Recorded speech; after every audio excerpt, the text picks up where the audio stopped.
Live, go live. There we go. Hello, everyone, and welcome back to the Sarcasm and Liberty live stream. It is Wednesday night. Myself, Mike Ursery, aka the Liberty Ginger, your host, and as always, the panel, the usual suspects with me tonight. On long shitlord preachers is Amos. We have the annoyed monarchist Otter, who is on the road, but with us as always. Eric is with us, and our resident meme lord, Michael Leoncello. Gentlemen, how are we?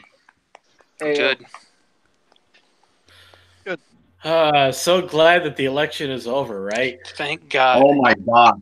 Finally, I thought this day would never get here. I thought that we would never be done with midterms because and now the 2020 election. MSNBC was nice enough to remind us it's only 760 something days away. Yeah, it's kind of like a Nightmare Before Christmas, where it's like, you know, they hang up the sign 364 more days till Halloween. Yeah. We're already prepping for the next one. Election day has become Groundhog Day.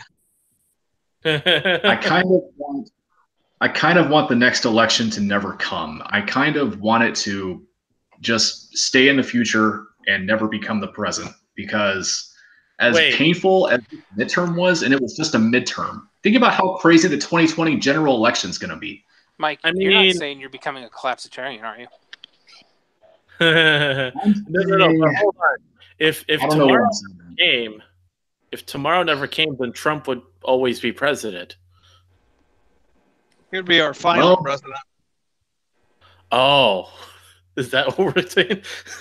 Hey, if it was really like Groundhog Day, Bill Murray would be in it. Well, right. Now I can't start quoting Zombieland. Bill frickin' Murray! You know. Yeah.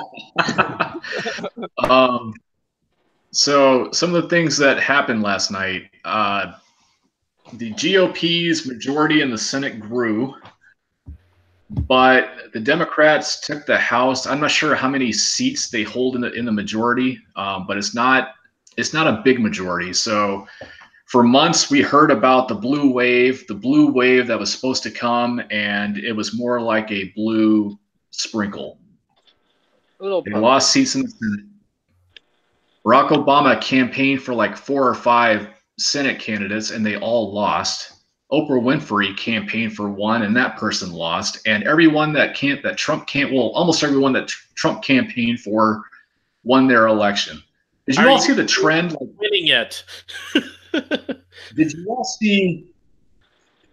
see the relation to Brett Kavanaugh last night? A little bit. So, like, Joe Manchin voted to confirm Kavanaugh, and he kept his seat. But there were like 4 or 5 Democrats who voted against confirming Kavanaugh, and they all lost. So that was interesting last night. So even though it was like a month ago, Republicans did not forget about that, which is interesting. Robert Francis O'Rourke, I refuse to call that phony Beto. He lost to Ted Cruz. That's really, really close. And I get it that Robert Francis O'Rourke, because that white guy pretending to be Hispanic is phony as all get out. He had a lot of support from outside the state. He had more support from outside the state than he did in the state. He raised like 70 million, I think is how much he raised. Yep. And most of that was from outside Texas. About half of it. Yeah. Okay, you're in Texas. Yes, I am. Yeah. Well, I mean, you gotta figure the same thing with Larry Sharp. I mean, a lot of his supporters were nationwide. And he ain't got jack shit for that election. Yep. Well, I mean, for New York, getting as many votes as he did as Libertarian, I guess that's pretty impressive. Yeah, and we're going to talk about that a little later. We're going to talk about that a little later, but first I want to ask Eric, since you're right there and you got to see it from a local perspective, what was that like? to see that race between Cruz and Robert Francis O'Rourke and all the support that he had. Well, I'm in Austin, so I have a very skewed view. Everybody in this town was pro Beto. Like, that's kind of goes without saying. And then, you know, most of my friends are, or not my friends, but most of my wife's friends are college-educated liberal white women, so they voted for Beto in like droves. And I've got a bunch of Hispanic and, you know, gay and lesbian friends, and they all voted for Beto. So that's, you know, that kind of is what it is. And then I, you know, for the purposes of this discussion, I'm going to play nice and pretend like I care. But to be perfectly honest, I just don't. So I wasn't paying, like, I didn't, the night they had their like big debate, I didn't even know it was happening until I got on Twitter, and it was like an hour into it. Because I don't have TV. I don't watch the news. I don't listen to AM radio anymore. Like, I just don't care. And, yeah. And then a couple of people on Twitter today were like, I can't believe how close he got. And it's like, well, you don't live here. I've lived in Texas my entire life. The state is predominantly red, but we had a Democratic governor in my lifetime. And she was, Ann Richards was like as blue as the Clintons. And so, like, it's not that unheard of. And then on top of that, we've doubled in size in the last 15 years. We've got a huge population that's, you know, under 40, college educated, living in urban areas. And we've had a huge influx from places like California, New York, and Colorado that are super liberal because all the tech money and everything else that's come to town in Dallas, Houston, and Austin.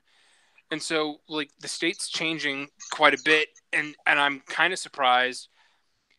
I mean, I was kind of surprised it wasn't closer, and I'm even more surprised that Greg Abbott won by such a huge margin. But the candidate the Democrats won, like, she was a sacrificial lamb. They didn't even try to put up a fight. He won by like 18 points. It wasn't even close. So, you know, it's still a red state, but it's not a red state in the same way it used to be, like, you know, 15, 20 years ago.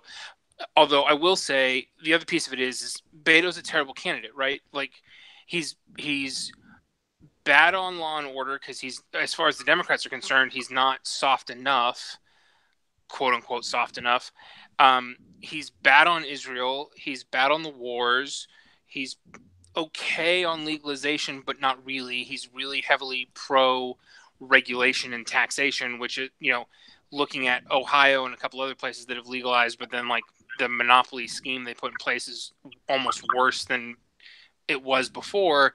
A lot of the, you know, socially conscious Democrats in Texas are paying attention to that stuff and going, yeah, that's not actually what we want.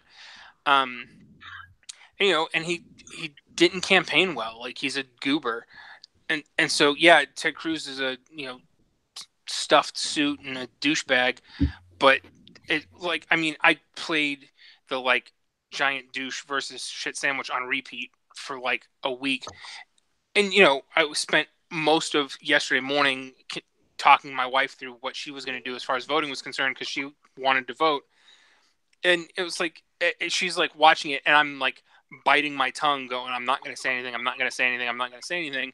And she comes away and goes, okay, so Cruz is going to raise my taxes, or Cruz is going to vote for tax cuts. Beto's going to vote to raise my taxes. Neither of them are talking about actually balancing the budget. Cruz wants to build a wall.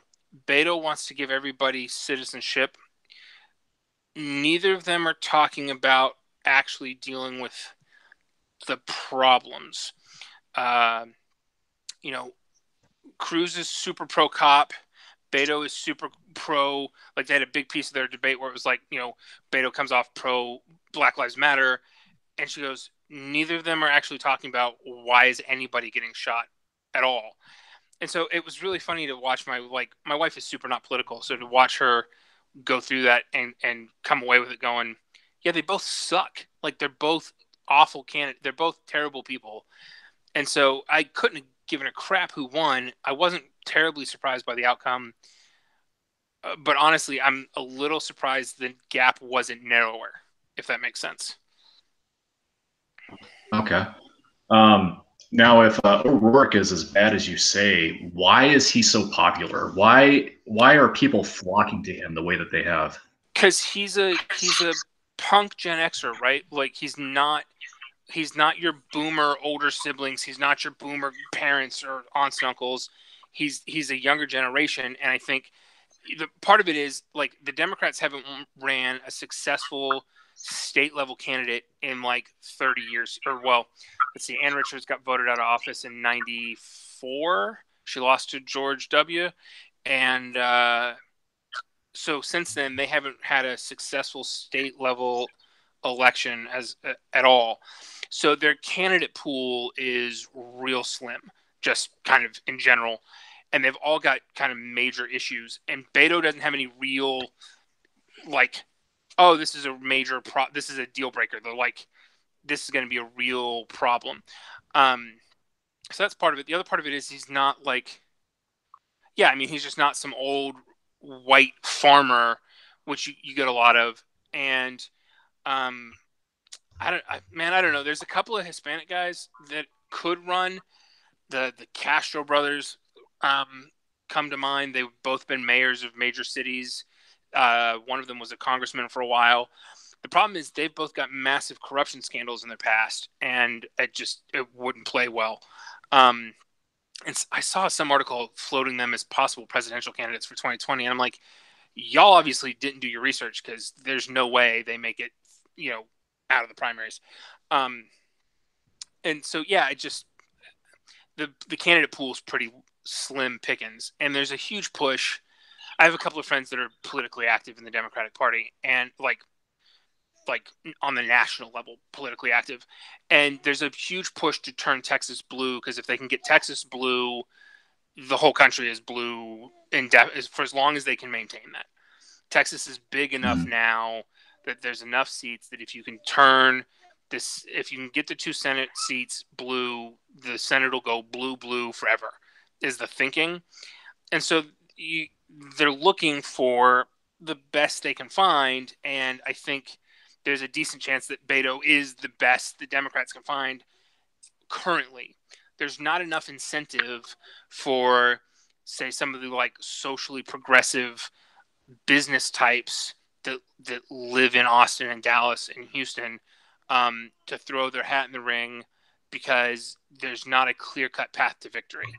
The state's still red enough that the people who really could maybe put on a real run look at it and kind of go, yeah, I don't want to tarnish my name and then lose. So I think that's the real issue is, I think he's a multi-term congressman at this point from El Paso. He plays well with the Hispanic base, sort of. And the way the demographics break down in Texas is the Democrats have to win the Hispanic vote by a huge margin, or they're going to get clobbered.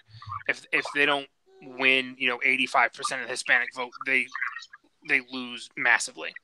And so you've got to pick somebody who's, Wendy Davis ran for governor 4 years ago now, I guess. And, she's super pro-choice, and that doesn't play real well to the Hispanic community because they're super Catholic still.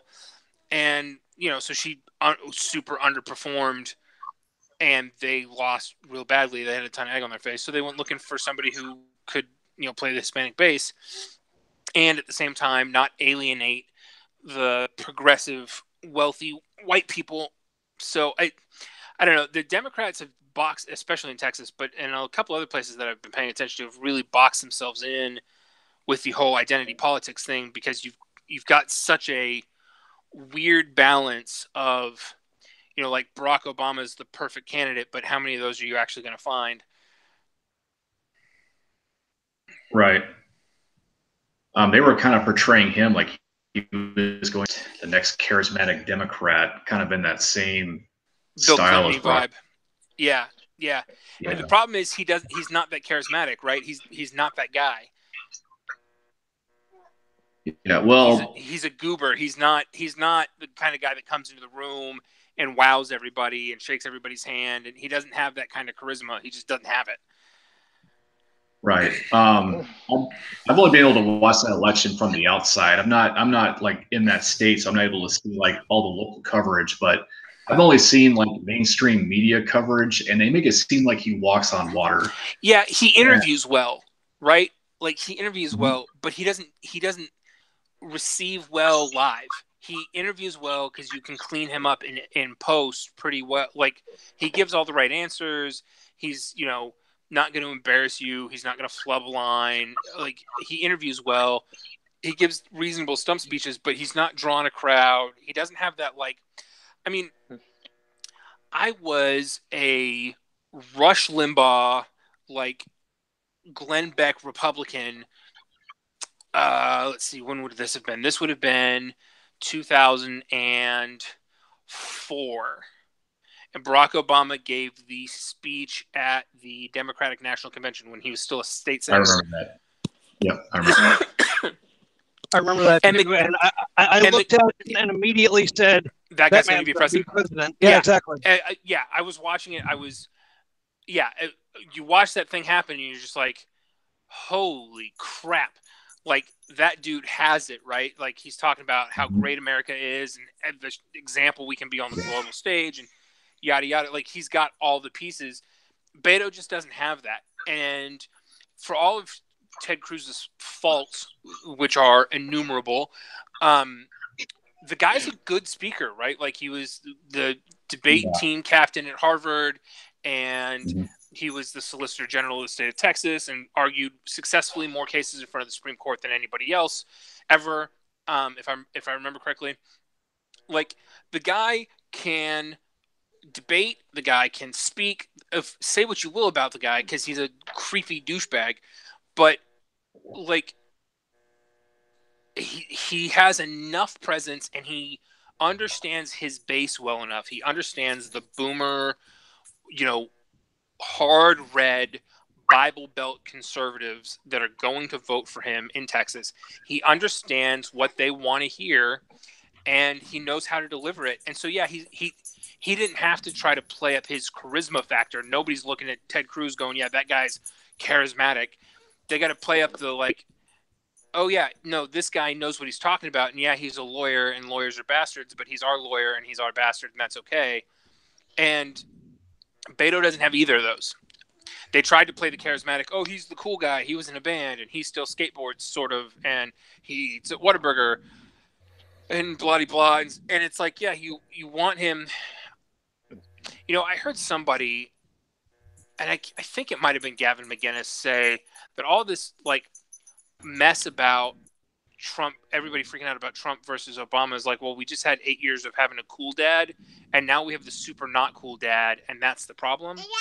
And they want Beto to be the cool dad, only he's not, he is technically a dad, but he's not old enough to be most voters' dads, and he's not cool enough to overcome some of that. Okay. Well, he's basically like Pucci. Yeah, almost immediately after that race was called and they declared Cruz the winner, they already started with the Beto 2020. That had actually started. That had actually started at least locally before that. There were a number of people when all the out of state money started coming in. There were a bunch of people going, "Oh, okay, so this is Beto putting his hat in the ring for 2020 and raising a war chest," and I thought that was basically correct until I looked last night, because I mentioned that on another live stream that I was in the live chat of another stream last night, and I mentioned that, and the guy was like, no way, he spent all that money and lost. And so I went and looked, and sure enough, of this $70 million he raised, they spent $60 million of it. So he's got less than $10 million left, and he lost. And so it's like, well, if you had raised $35 million and then another 35, and you only spent the first 35, I could see it. But to go, oh, I'm going to throw my hat in the ring for a presidential campaign with only $10 million in the bank doesn't seem real likely. No. So that dude spent $60 million on a state election and lost?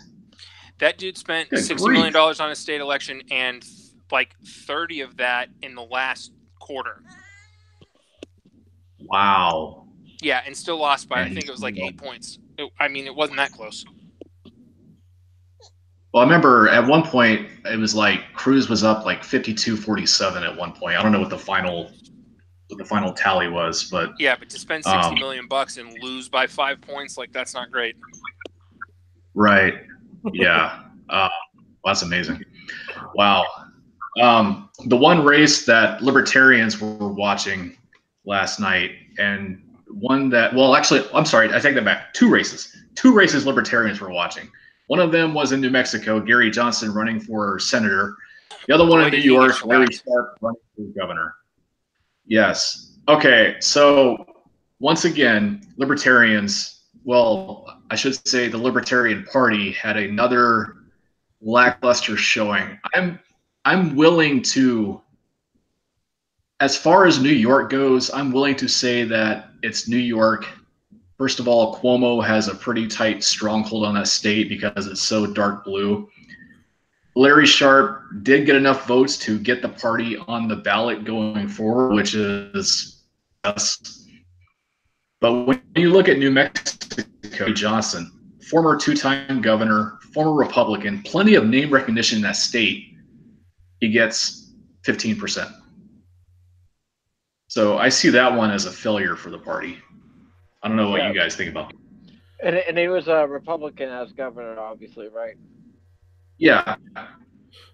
Yeah. So Overall, I'd say I mean, those are kind of the two big ones. I mean, I would say all of the other races that libertarians were in combined, besides Larry Sharp, were combined a bigger failure than Gary Johnson's campaign. Oh, Dublin. Which I think is more important, because if everyone got 15%, that'd be an overall win, I'd say. But he got 15% when he should have gotten more, and everyone else got like 1 or 2%. I read that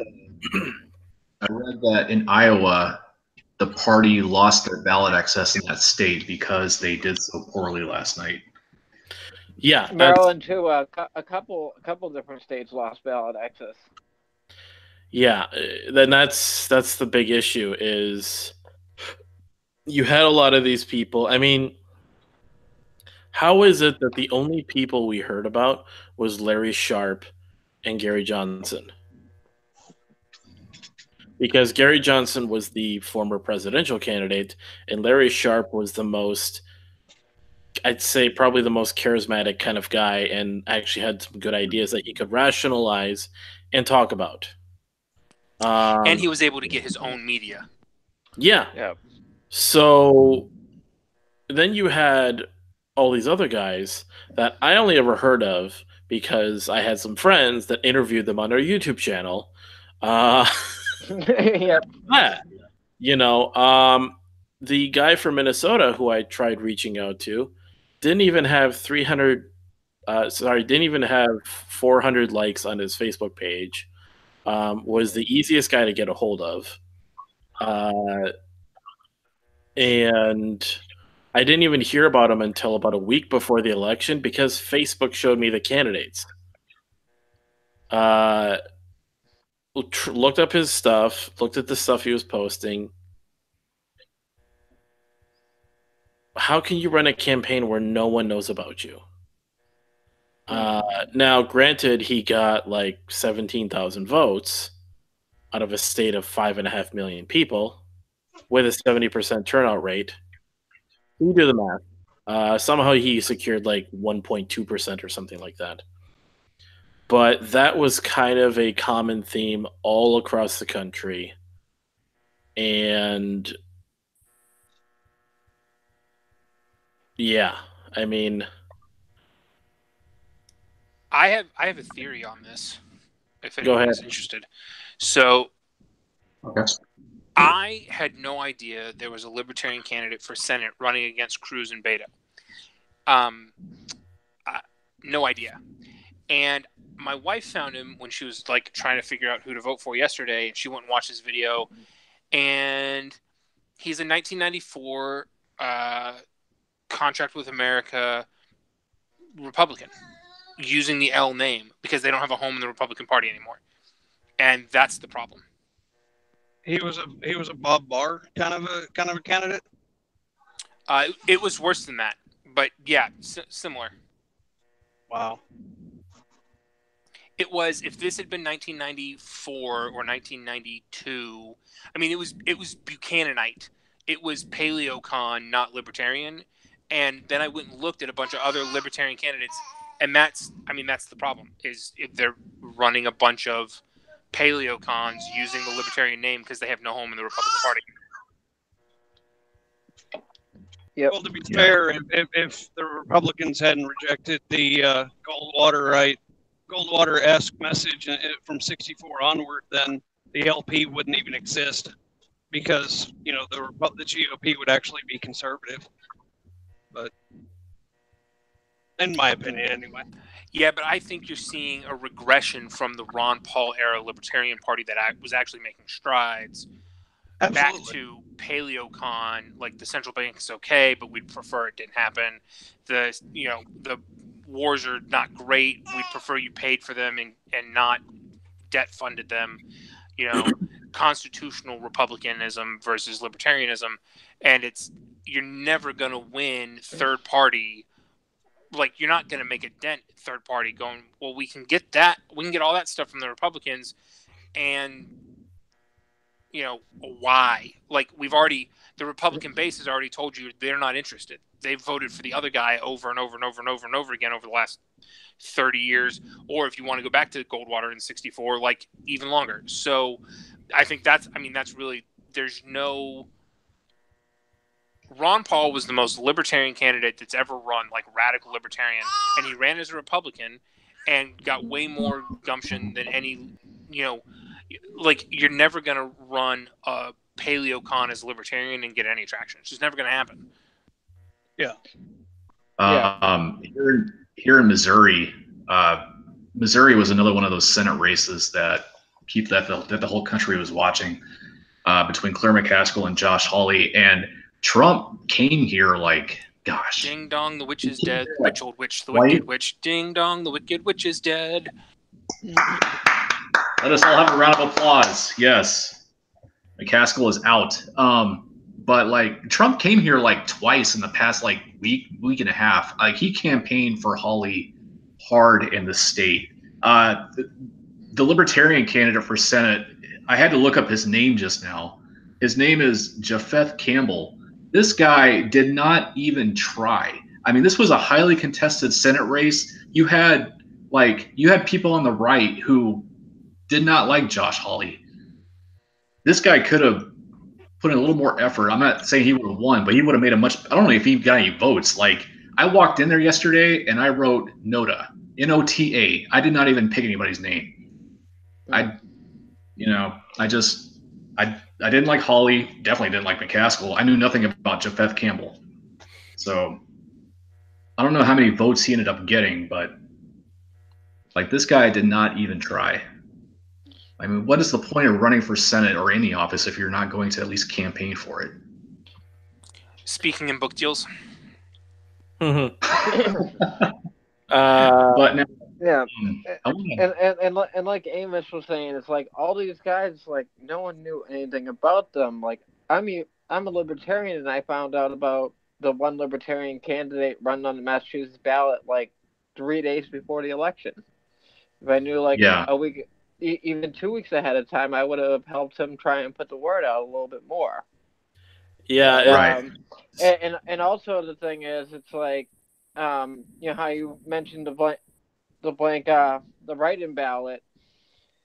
The guy that was running, he was running a race with 4 people, like 3 other people besides him. And then you had about 7 races down the card with an uncontested Democrat.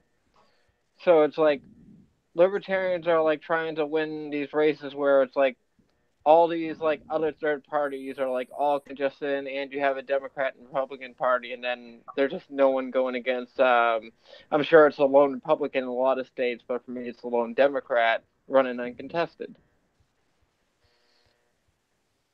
Yeah. A question I want to present to all of you is there? Well, I guess I should say, if libertarians, not like, but libertarians, if they want to get serious about getting people in elected office, should they choose another route other than the Libertarian Party? Like, should they try Yes. like for example, Austin Peterson? Austin Peterson tried to go the GOP route and try to join ranks with Thomas Massey and Rand Paul and Justin Amash. Hawley got Trump's endorsement before the primary, which I still think is garbage. But I mean, should libertarians try to ally with the GOP? Yes. If you want to win, that's the only way forward.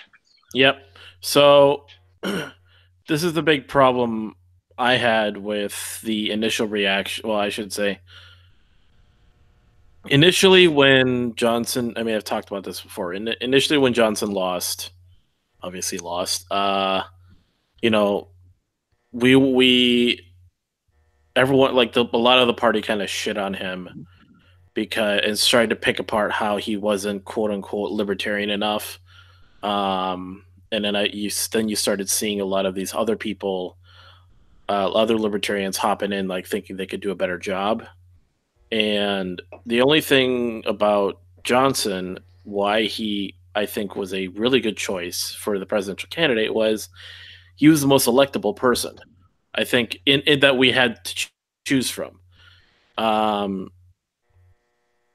You know, as radical as it is to say he wanted to abolish the IRS and just have one federal consumption tax, you know, how that could be considered radical.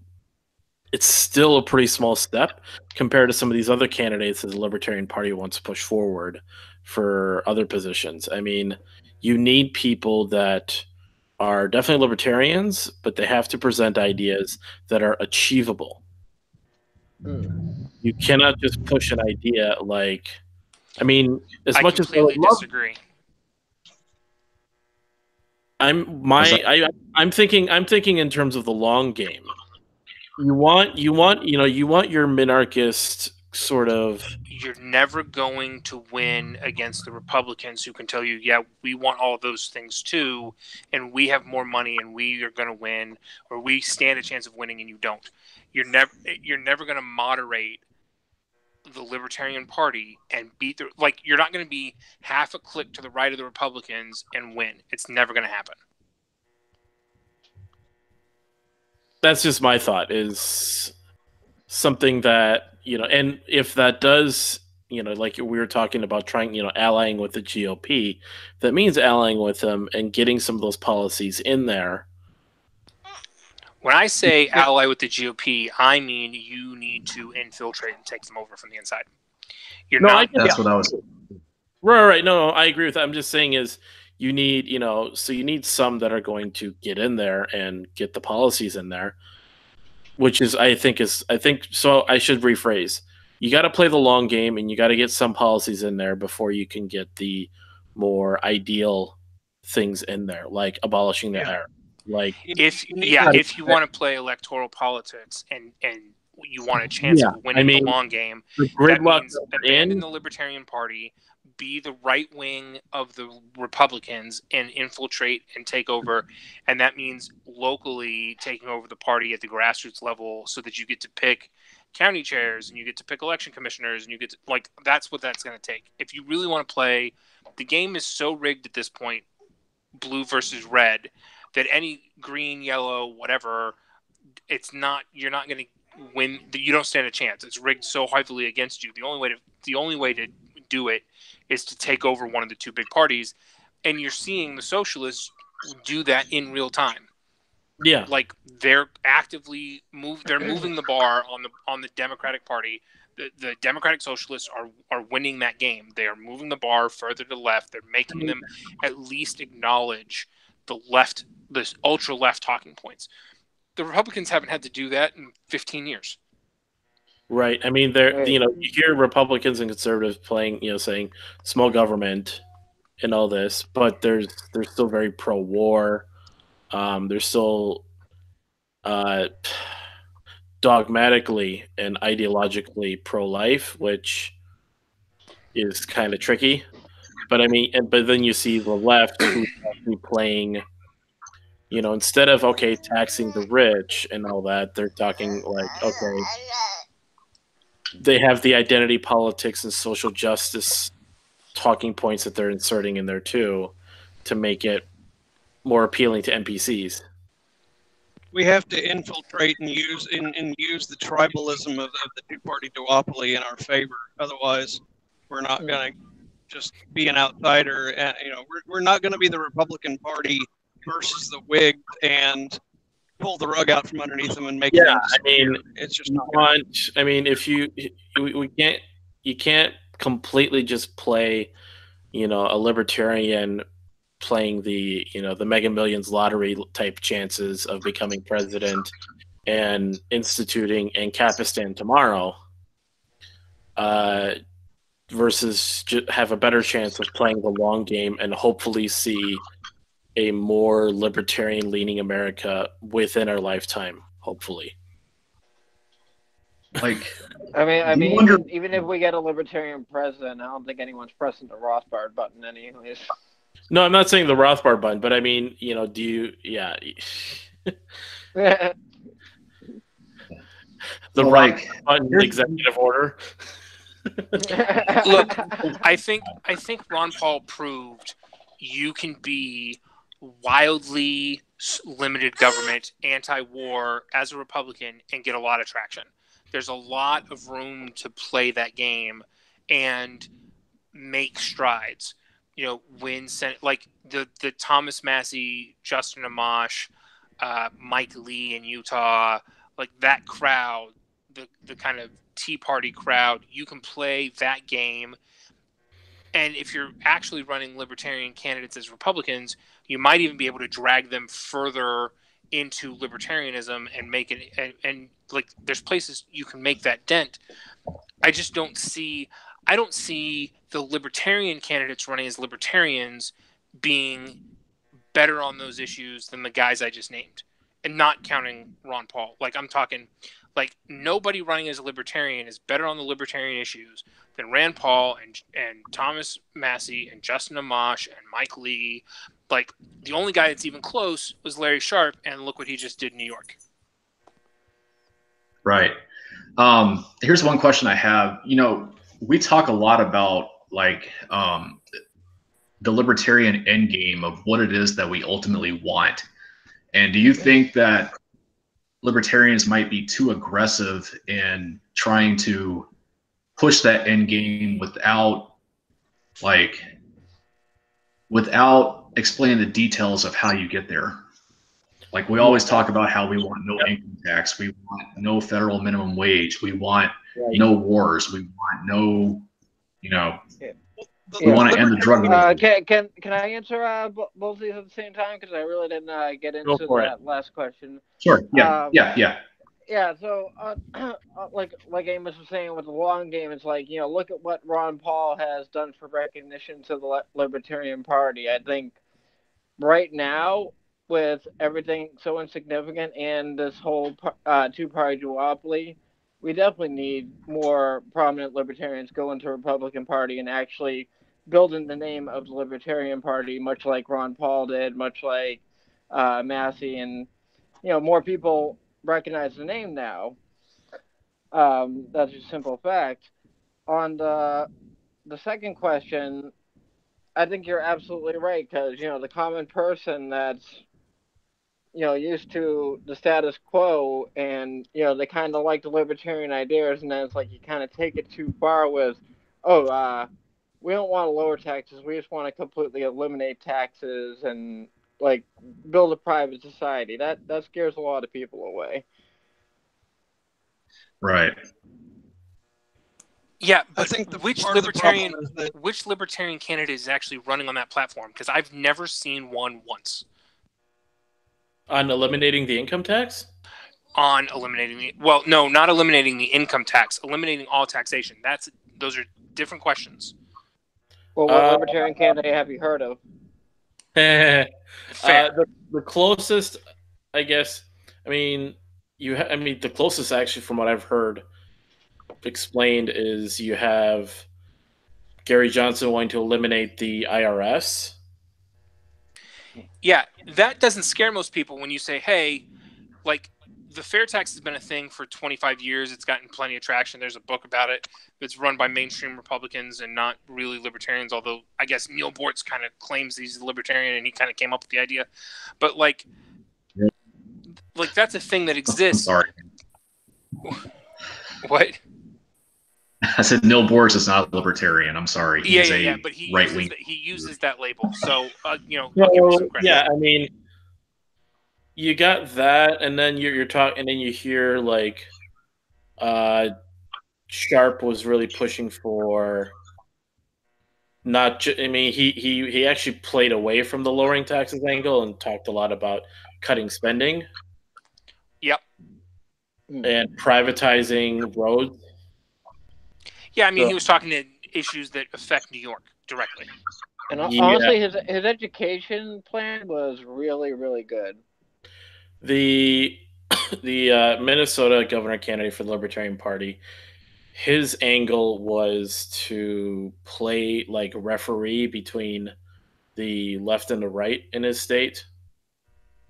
So if the Senate, if the state legislature sends him something, he's not just going to like play one side or the other, try to play a middle ground,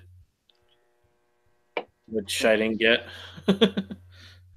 Yeah, same thing with the guy that was running around here. He was the auditor, so he wanted referee shouldn't wear the color of the jersey or whatever was his slogan. Yeah. I think part of the problem, additionally, is that the Libertarian Party is a party of national ideas without a local and state base whatsoever. Larry Sharp was probably one of the first libertarian candidates that I'd heard for more local government that actually had locally centric ideas.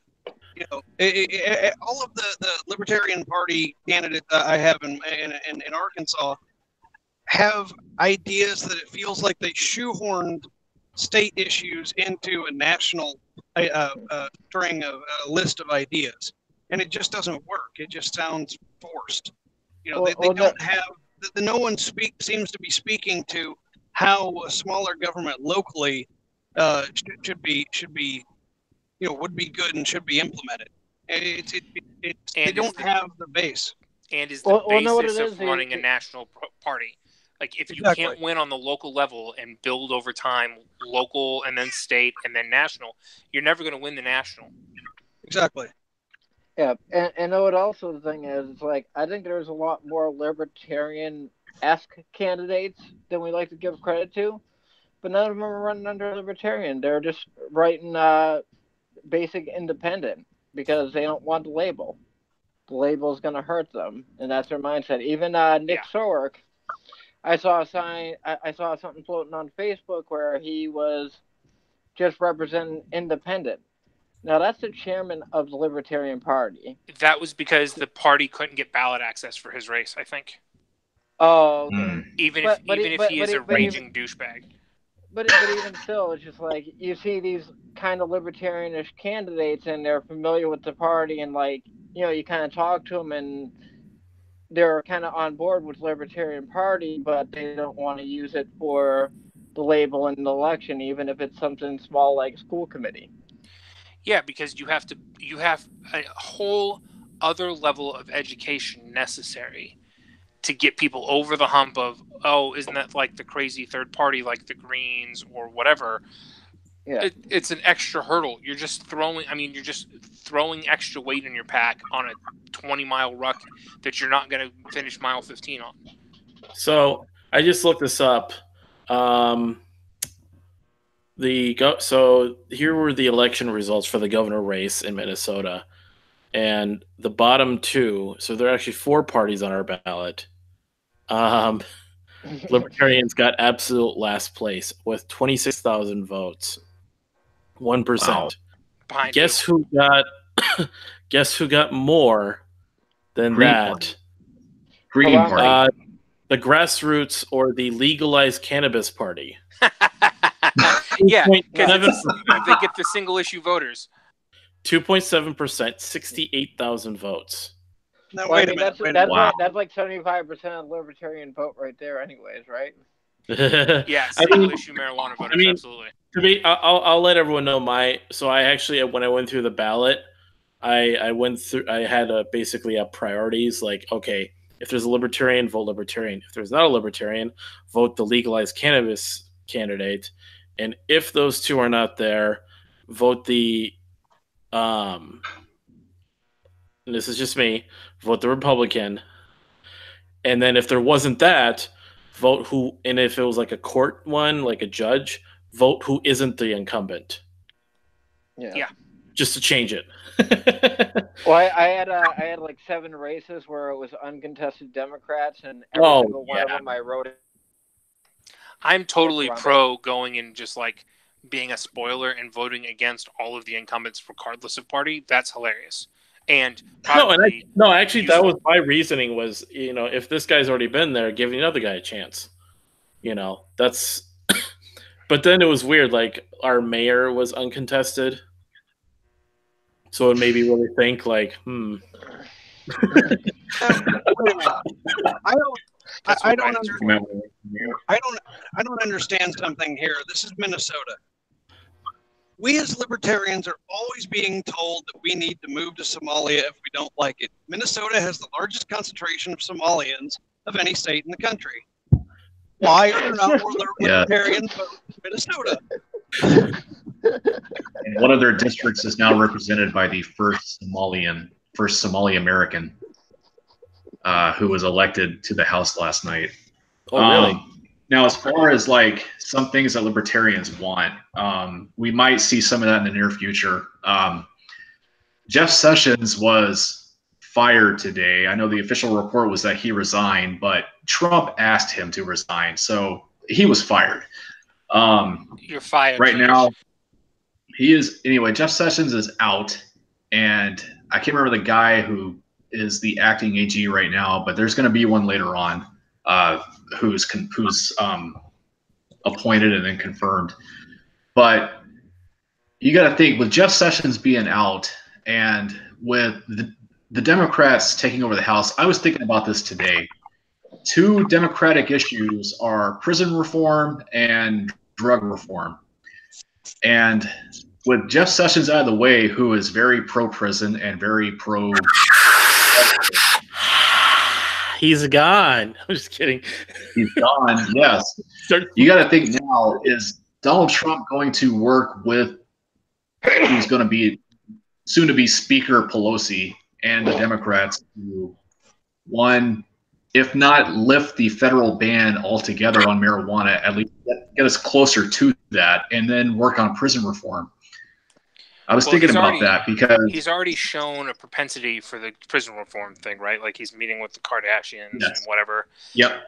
And I'd be remiss if I didn't throw out like Free Ross while we're talking about this. So hashtag Free Ross. Yeah.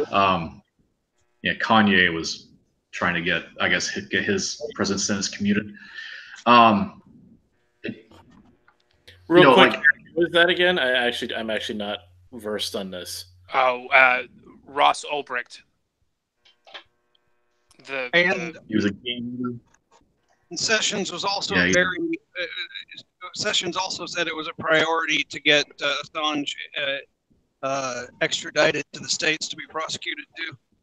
No, don't do that. Yeah. Well, Sessions wanted it to be a priority. No, I'm saying that was a priority. Yeah, exactly. That's what I'm saying.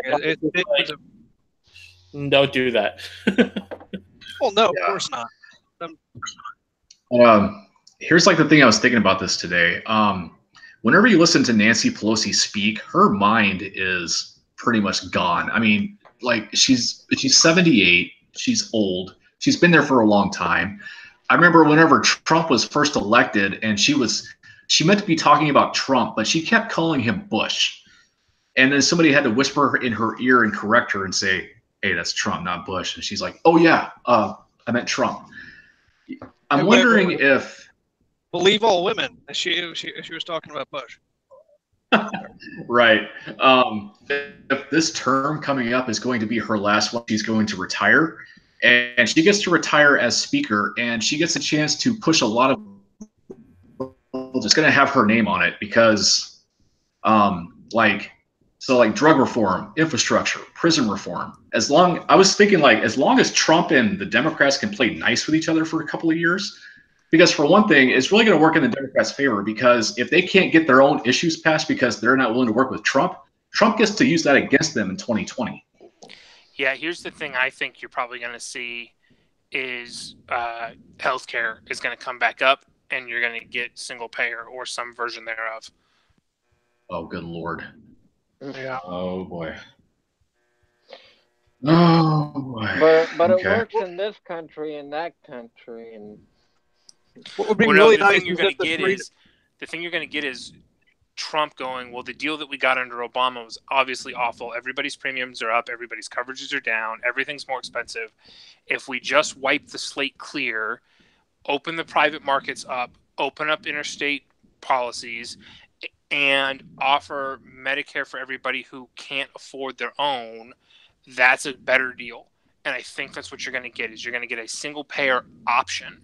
You're not going to get the NHS like they have in Canada or Great Britain. You're going to get a Medicare for everybody option for it's going to be basic stuff for poor people. That's how it's going to start. And then they're going to change some things to placate the insurance companies who played ball with the ACA for so long and have been losing their asses and on the ACA stuff. So they're going to throw them a bunch of bones of you can write interstate policies now. You can change what you want to, you can sell the Cadillac packages again, the ones where you really make money, and you can sell all the other stuff.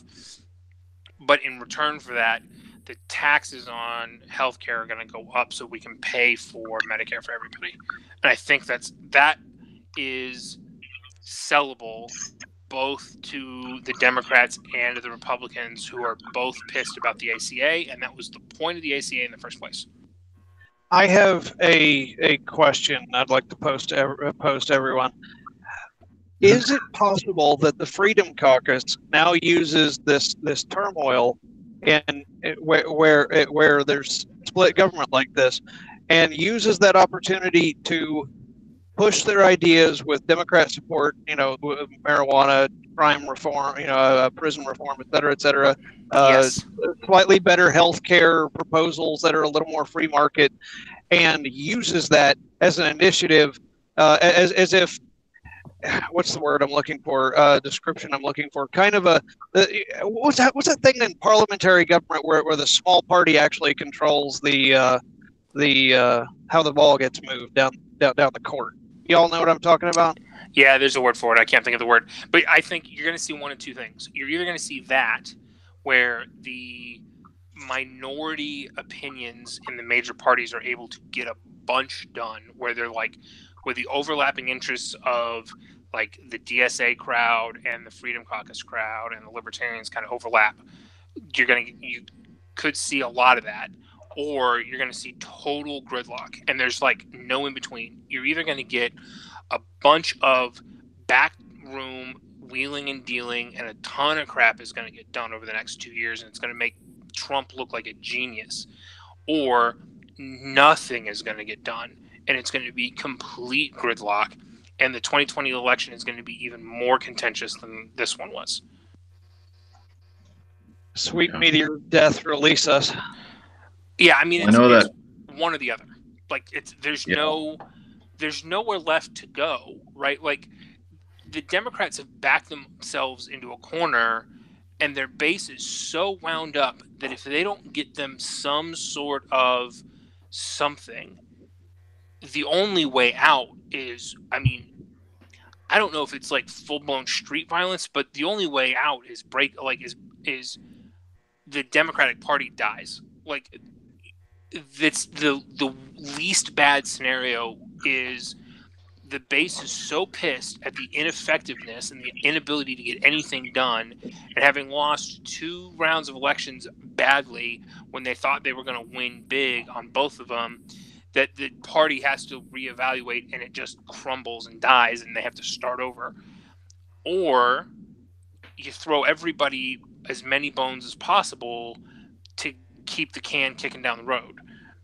And there's no in between. Like I don't see how we get another 2 years of, you know, Antifa, Proud Boy riots and skirmishes in the streets and pussy hat marches, and I don't see how you do another 2 years of that and it doesn't come down to full blown like secession, and maybe not civil war, but just like, yeah, the whole union is done. Like, you can't even talk to these people, right? Like, if you're on one side or the other, or worse, you're not on the side that they're on, you can't even talk to them.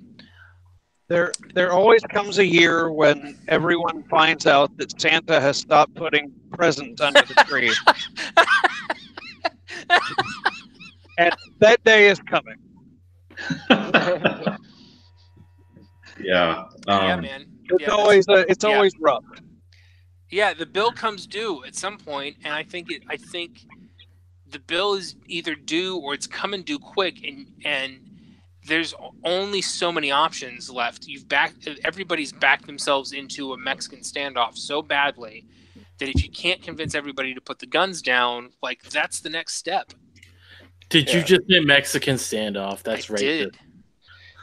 Hey, I think the Democratic Party will eventually die off soon because, I mean, they're really hanging on. I mean, I know they just won a bunch of elections yesterday, but that's more just defense against the Republicans. Wait. Listen, they won the smallest midterm election margin in the House ever historically. Yeah. And they lost a bunch of races they were supposed to win by big margins. Yeah. Obama lost more than twice what Trump did in the House in 2010. Yeah. You know, Bush did too.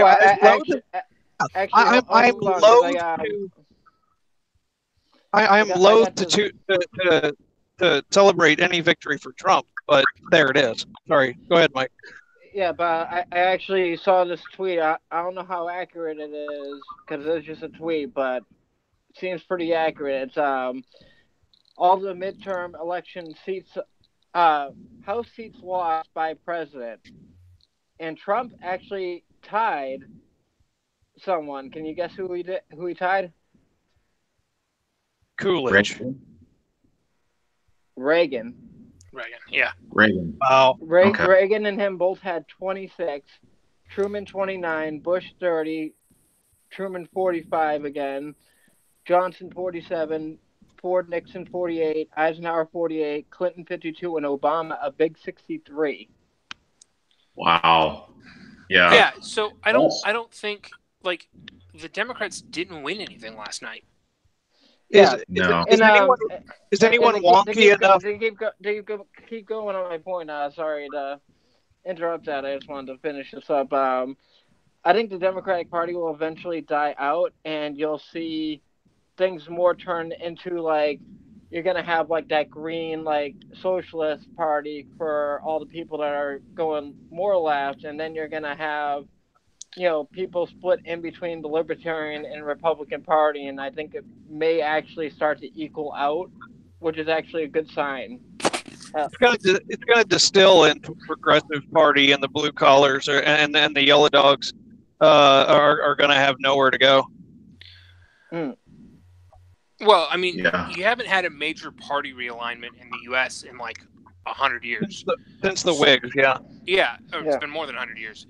So, like, you're way overdue. But what happens with that inevitably is, the fringe that you get 3 or 4 parties the next go round after the breakup, and then by the go round after that, you're down to 2 parties maybe, and they kind of recoalesce and the coalitions form and you make plans and you come to agreements.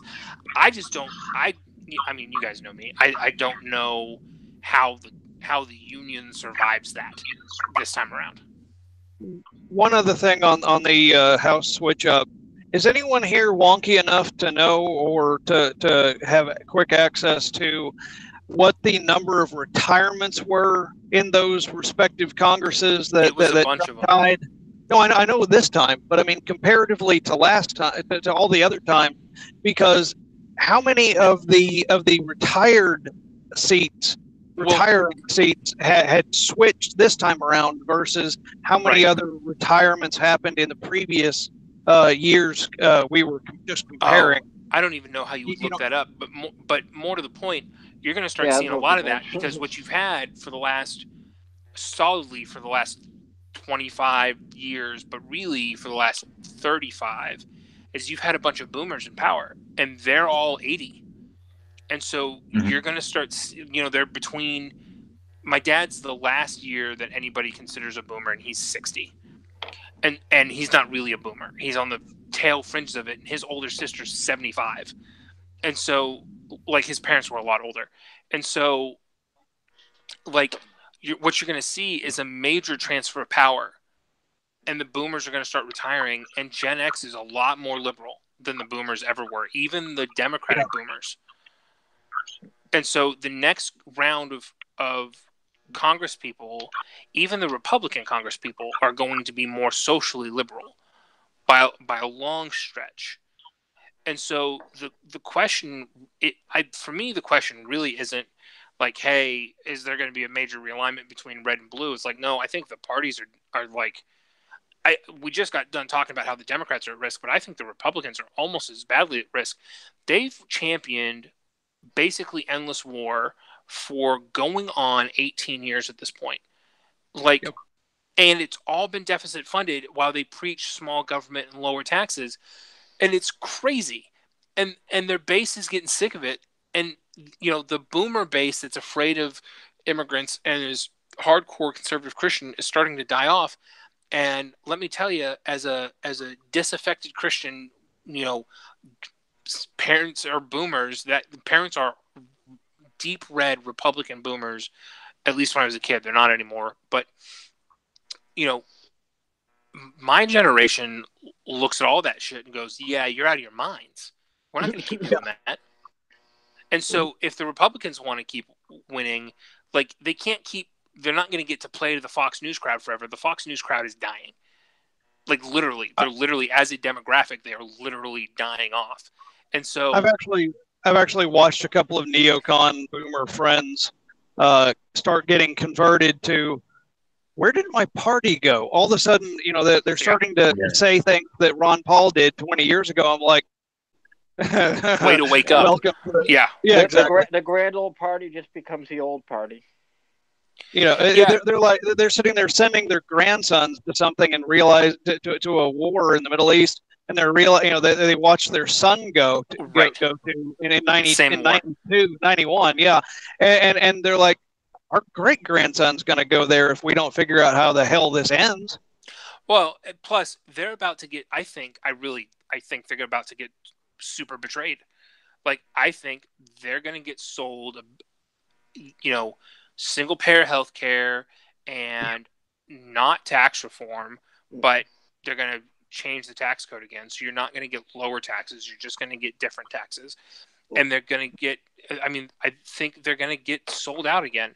And the economy, it's not going to keep booming forever. It's a crazy place. It's at a crazy place right now. It's not going to last forever. So you're going to get another round of this time of boomers who don't have, I can fudge it for 5 years before I retire. No, you're going to get a bunch of boomers this time around that are like, no, I'm done. I'm 75. I don't have another 5 years of working in me. And the economy is going to tank because it's time to go. And so you're going to get a bunch of disaffected Republicans too. Like, I could see both major parties in, probably not by 2020, but by 2024, neither of them might be contenders. Like, the Republicans and Democrats might both be done by 2024. I predict that it's a gut instinct that there's going to be a wave a huge wave of progressive rhetoric coming, even more so than what we know now, as soon as the next stock market correction happens, because there's a cycle, there's patterns, and as high as it is, as much as it's surged in percentage in the last 10 years, it's coming sooner than later. Yeah, regressions to the mean are nasty when you've got such a big run up in such a short period of time. Yep. Yeah, that's a lot. That's a lot to think about, and a lot to think about going forward. Are we going to touch on Menendez? How there's a corrupt child diddler chosen in New Jersey? Well, it's fucking New Jersey. What did anybody expect? Oh, we haven't even talked about the fact that the walking meme Cortez has won a seat in the House. Listen, that is not surprising at all. She won that seat. Yeah, she won that seat months ago. When she won in the primary, that district was never voting for anybody other than the Democrat. That was never going to happen. No. That's why she got the national platform she got. Where is that, Brooklyn? It's Brooklyn, it's right? It's Brooklyn and part of Queens. It was It was never going to go any other direction. Ever. Oh, absolutely. Nope. Ever. That's why she got the national media attention she got, was because she was a Democratic socialist who'd won a seat that was going blue. Like, it was a given. 4, 5, 6 months ago when she won, everybody's like, oh my God. She not only won, she beat out a 4-term incumbent who was relatively popular, and everybody's like, Jesus.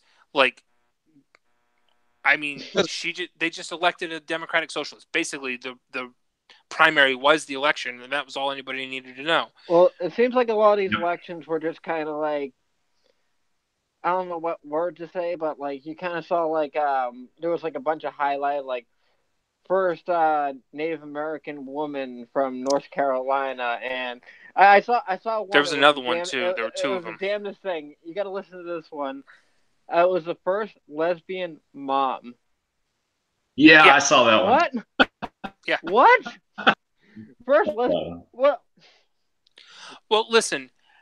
First of all, you've got two parties that have decided they're going to play identity politics, and that's the game they're both going to play. The second part that you've got is the demographics of the U.S. have changed over the last 5, 6, 10 years. They're changing rather dramatically. And so you're going to see more and more and more and more of that, because not only have the demographics changed, people's sensibilities on that stuff have changed. You're getting a new generation that's coming into their own, that's taking, you're getting, when I was a kid, everybody was like, well, nobody votes until they're 40. Well, those people who were talking about nobody votes until they're 40 when they, 20 years ago when they were in high school are now, they're now 40 and they're voting. But that's also their biggest problem, because they're gonna win a couple seats like that, because like you said, there's within Texas, there's more liberal people moving in, so it's they're gonna have their cornucopias that go blue every single time, but on a wider range, all that extra inclusion is going to turn off the average voter. No, that's not you missed my point. What's happening is, especially in the Democratic Party, but also in the Republican Party, because they're seeing the same trends, you're seeing minority candidates running at a higher level. So it's not that minorities are voting at higher rates than they ever did before. It's that the population of minorities available to run for office is now higher, because they're 40, and you've got the MTV generation who grew up on rap music and hip hop and whatever else going, yeah, that's cool. It's a check marks. And more importantly, you've got it's got to be, I can only imagine, it's one of the most undereducated electorates in American history. They don't know, so they look at her and go, "Oh, that's cool. That first time lesbian mom, that's neat." Or first time Native, that's a good. Oh, cool. Let them have a chance. White people have been in power forever. Let them. Yeah. Who gives a crap what their electability? Who gives a shit? So. Yeah, who gives a shit about the issues? We just want a Native American in there. Right.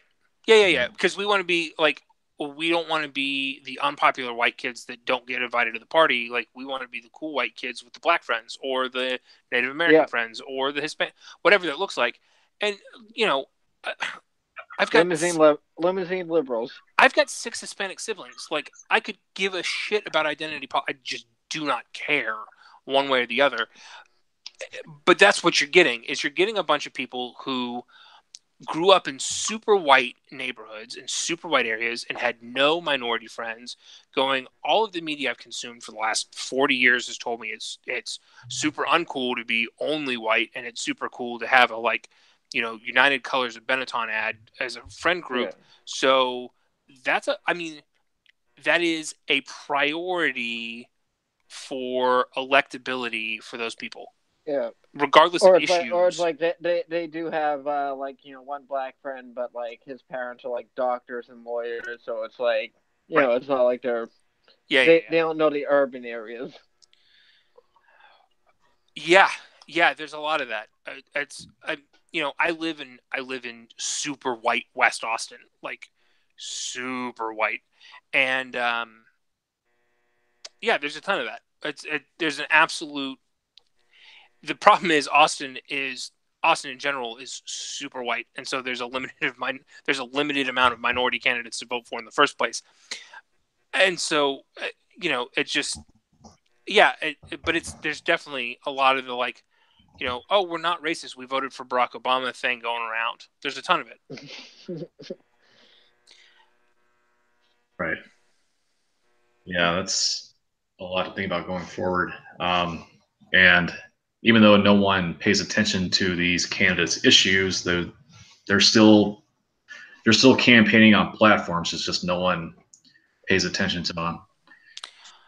Well, but everybody's got a platform. Nobody actually campaigns on the platform. Right. Yeah. And know what? Like, a lot of people are getting pissed about that and they're the silent majority. They're the ones that turn on the TV and are looking for their candidate to say something of substance, something about an idea or a direction of where they're going to take the state or city or whatever. And all they hear is, well, this person did this on their tax return last year, and we can't be sure of this person's character. And it's like, are you interviewing for a job, or are you making sure the next person doesn't get it? Well, and I would have disagreed with you until yesterday when I watched my wife try to figure out who she was going to vote for, and that's exactly what happened. She listened to everything that she could find about all the candidates that she was looking to vote for, and she went, none of these people are actually talking about any of the real issues. It's all sloganeering, and they're talking past each other, and nobody's saying anything about the actual problem that causes the symptoms they're talking about. And that made me so happy that somebody who is, not even 30 yet and is admittedly apolitical, like she mostly does not care, took one look at it. I mean, she spent a couple hours looking before she tried to go vote and went, they're all crazy. And it's like, hallelujah. And I don't talk politics at home because A, I don't care, and B, all I get is eye rolls. Her friends are all super progressive lefties, and so it's like it's not worth fighting about, because for the most part, like, I got a ton in common with the progressive lefties. Like, I want legal drugs, and I want prison reform, and I want an end to the wars, and I think, raising my taxes sucks, but I'd rather you do that than keep borrowing money and tax. I'd rather everybody actually felt the pain. Exactly. So I've got a lot of stuff where I'm like, honestly, I'd probably rather vote for the Democrats on a lot of issues. And so I just kind of, stick to those when I'm talking to the progressive lefties in Austin. So I don't talk politics at home at all. And to have her, like, on her own, completely independent of my opinion, take a objective look at everybody and go, they're all crazy. And it's like, yeah, they're all crazy. They're all crazy, and nobody's talking about the actual issues, and you're voting for, and I mean, one of the greatest episodes of South Park ever, a giant douche and a shit sandwich. Like, that's your choices.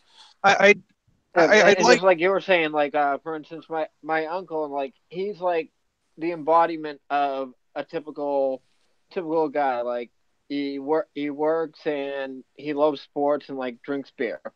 Like, the most typical guy you'll ever see. And I'm watching the presidential debates with him, and he just, like, turns to me, is like, they're not saying anything. Yep. And I'm like, yep. That's it. Yeah. I'd like to pose another question as far as how do we spread libertarianism and small government ideas.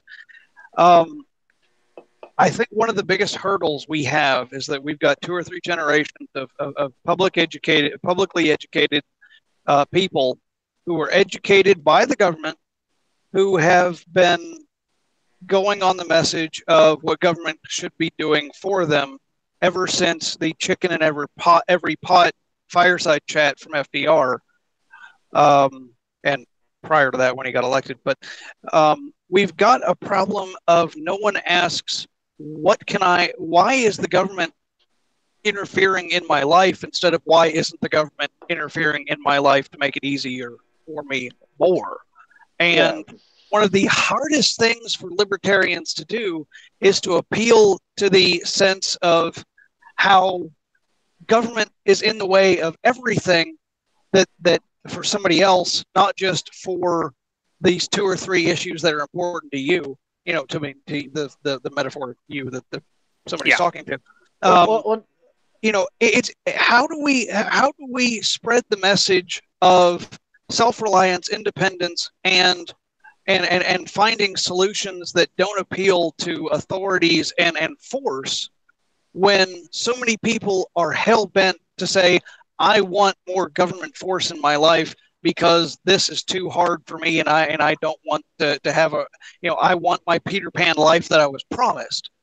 And I don't know how to crack that egg, that mental eggshell, if that makes sense, without seeming like the bad guy and making them run over to the guy that's promising them, to the candidate that's promising them, candy for cake for breakfast.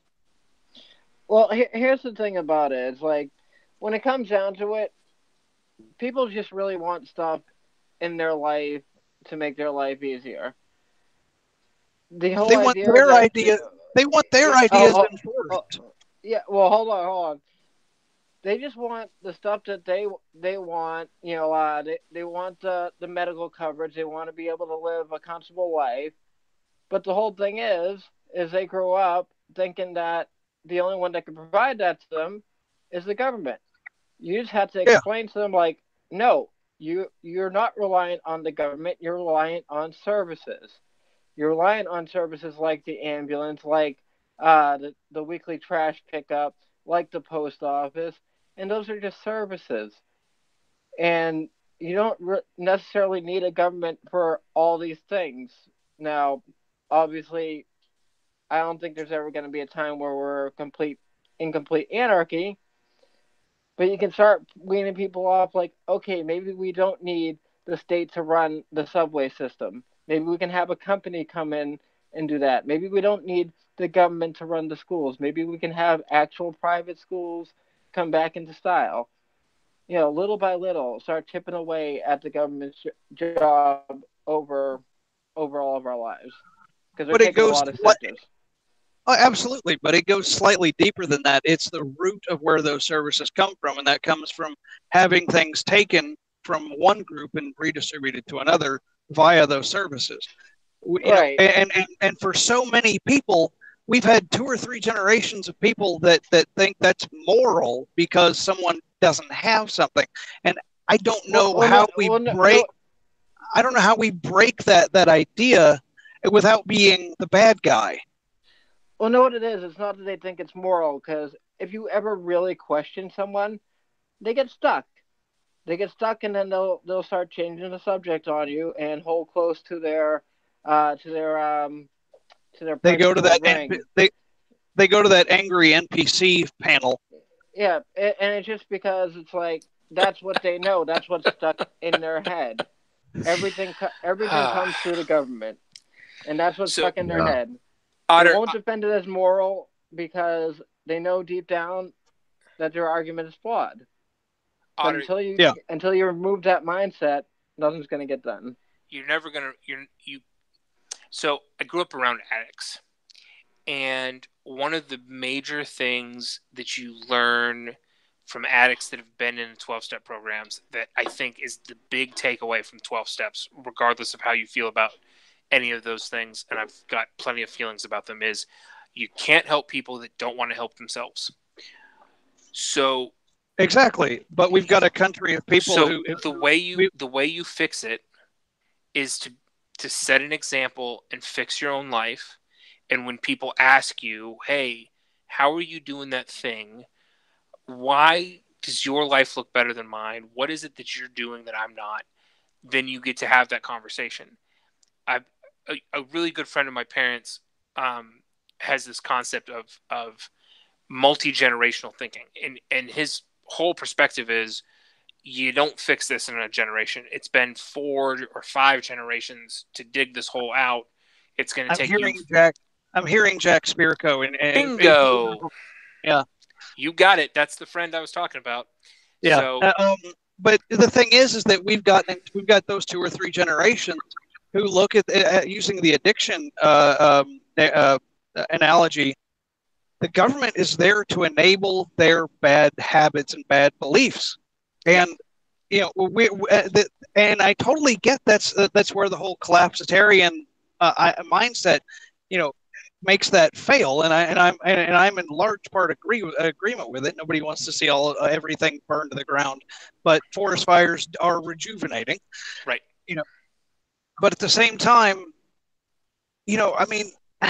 surely to goodness, there's a, I am not as you've all heard, I am not the most oratorically gifted and convincing speaker, but I simply don't understand how. Maybe I just don't understand people well enough, but I don't understand how there isn't a, not rhetorical, but an intellectual way to break it to them that they're and I know everyone has to fall before they can decide to pick themselves up, but how do we say, well, it's not even, how it's do we less complicated than that, actually. Well, okay, hang on, let me finish this thought. Yeah.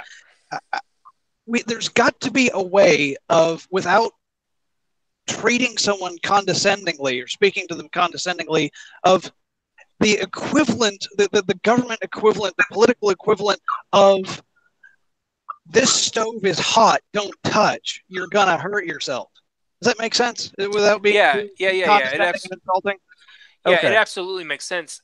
So you have, there's a couple of problems. Some of them are what appear to be psychological hardwiring. There's a saying in sales that nobody buys on fact, everybody buys on emotion. You can give people all of the details about your product. You can tell them all the cool things that it does. But if you can't tell them why it makes their life better, you're screwed. Yeah. What case are you going to make to the average American that not having the government around is going to make their life better? Unless they've taken the time to go figure out all of the things that are wrong with the government and all of the crap that it does. What sales case are you going to give them to transfer the emotional belief to them that they would be better off without it? I guess you'd have to make them understand, you'd have to educate them on how little liberty they actually have. No, you're missing the point. It's not about intellectualism. It's not about educating. That's not how you sell people. That doesn't work. Ever. That's why I'm not in sales. So here's what happens. I can intellectualize you all day. If you're not emotionally at the place that you're ready to hear that, it's going to go in one ear out the other, and you're going to look at me either like I'm crazy or, well, he makes a lot of good points, but I just can't quite get there. And my problem is I don't see how you emotionally tell Americans, who are the wealthiest people in all of history, with the largest government in all of history, that they would be wealthier and better off with no government at all. Yeah. That's not something I think you can sell. I'm an unabashed anarchist. I put that aside for tonight's discussion because I knew we were talking electoral politics, and that was the game for tonight. I have no interest in selling anarchy to anybody who's not willing to listen, because it's a battle. I mean, it's Sisyphus rolling the boulder up the hill forever, trying to sell. So you're never saying, going to sell it. you're saying that trying to educate someone about the chains they're wearing and how restrictive they are is futile until they're willing to see that they actually have chains and look beyond the gilded how light they are and how gilded they are. It doesn't matter that they're chained. What matters is how nice the chain is. I got it. Basically, yeah. It's more that it's not pointless to continue educating, right? Like, I don't think Scott Horton is banging his head on the wall, right? I think people are going to find Scott when they're ready, and they're going to listen. And when they're ready, he's a resource that's invaluable. But he's there to sort the people who are already open to that message.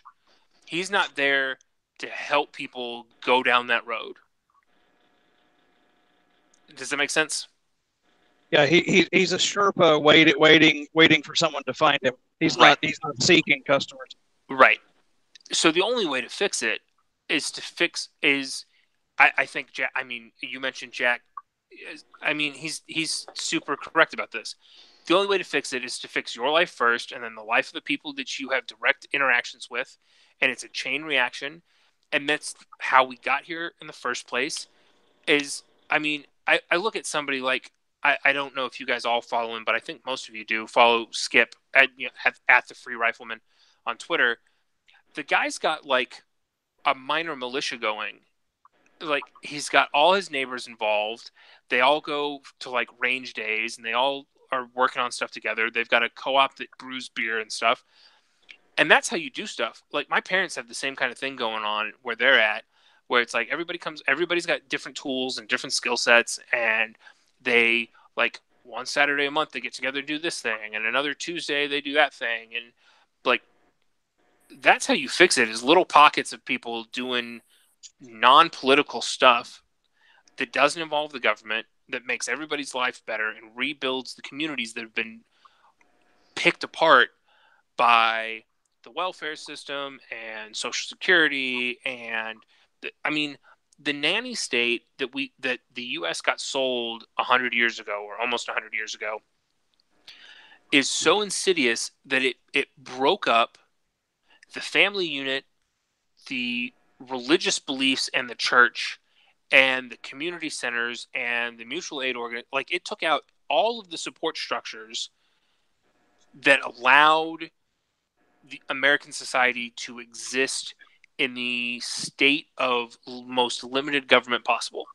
It eliminated all of them, because if you're spending stolen money, you can afford to spend more of it. And the reality is, you can only do that for so long. It's a giant Ponzi scheme. And eventually, you don't have enough new money coming in to support the old money that's got to go out. And what's going to happen is, I think, is you're going to see a collapse. And it might not be, World War Z, like zombies are coming collapse, right? It might just be like, hey, Social Security is bankrupt, and you got a bunch of 70 to 80-year-olds with no retirement savings to speak of, and all of a sudden you've got what's left of a generation who are now a burden on their kids and grandkids who have to take care of them. And that's a financial cost that's coming that nobody's ready for, right? And there's a dozen other situations like that, and it's not just Social Security. So the way to fix it is to prepare your house, like to get ready, to make sure, like, my mother-in-law is coming to live with us in probably less than 2 years. She's getting ready to retire. She's got retirement other than Social Security. She does know how long the Social Security is going to last. And it's the Social Security part of it's not a lot, but she was also a school teacher, and so a huge chunk of her retirement income is wound up in the state. And if it's not there, like, plus she's living in a big house. My brother-in-law doesn't live with her. And so it's like, she's going to come live with us when she retires in a year or two. And that's part of it, is just being prepared to go, like, yeah, if you're 30 and your parents are 60 to 70 and they're getting ready to retire, unless your parents did right by you and prepared themselves appropriately, they're coming to live with you. And oh, by the way, even if they did prepare appropriately and they're going to be okay, they might come live with you anyway because their health might fail, or they might just not want to be alone and they don't have a whole lot of their family because they only had 2 kids, and your other kid, the other siblings halfway across the country finding themselves being an artist or whatever that looks like. And so I think, the way you fix, how do you tell Americans, like, man, the government screwed you? It's like, they're going to figure it out on their own. Your best bet is to be an example of how to not get screwed. I completely agree, but their answer for that, I mean, if I may counter, is going to be, well, this program isn't big enough and isn't stealing enough from enough people. Thus, we have to enlarge it because obviously that's the solution that's always worked. The cure for my feelings of not getting enough of a high from injecting heroin every day is to inject it twice a day now. Yeah. What happens to the heroin addict that builds up a tolerance to the point that they are injecting 2 and 3 and 4 and 5 times a day? Yeah. They die. Bingo. That is exactly the collapsitarian argument. You just made it for yourself. You just said, yeah, the counter to not being prepared and getting screwed is, well, good, we need to steal more money. Well, what happens when you overtax and underproduce? Eventually, the society collapses under the strain. And it's unless some miraculous change happens in the American psyche, which I cannot even begin to see coming, that's what's coming. And it doesn't necessarily mean, end of the world. It doesn't necessarily mean that. I know, Bill and Skip and a lot of the other collapsitarians are hyperbolic about, it means Weimar is what it means. It could mean Weimar. I was talking to Bill at ZeroGov yesterday or the day before, and he thinks it's going to look like Bosnia, and so does Skip. And I don't know that they're wrong, especially in the major population centers where there's just not enough to go around. There's not enough food. There's not enough water. There's not enough money. There's not enough services. There's not enough anything. I think it really, really, it could look like Bosnia. I think that's a real possibility. But I think your best case scenario is 1991 Soviet Russia. That's not as ugly as Bosnia. It's still pretty ugly. It's still pretty painful. It's still, food shortages and a lot of prostitution and a lot of crime and a huge black markets and, no currency to speak of and massive disruptions. Guys, hey, we're at 93 minutes. So if you want, we can continue this conversation offline. This conversation offline, but we're going to leave our viewers with this cliffhanger of 1991 Soviet Russia and Bosnia. Yeah, sorry about that. Thank you. It's all right. Thank you to everyone for watching the Sarcasm and Liberty live stream. We will be back here again Wednesday night with another live stream, and we can talk more about 1991 Soviet Russia and the happy ending that we were looking forward to, the collapsitarian mindset. Yeah, sorry. Sort of. Talk about how we're all going to be hookers on the corner asking for bread. That's a real problem for me. Nobody wants to pay for that. I don't own any shit. I don't own any fish net hose. You know how much that's going to cost after the collapse? All right. Everyone have a good night.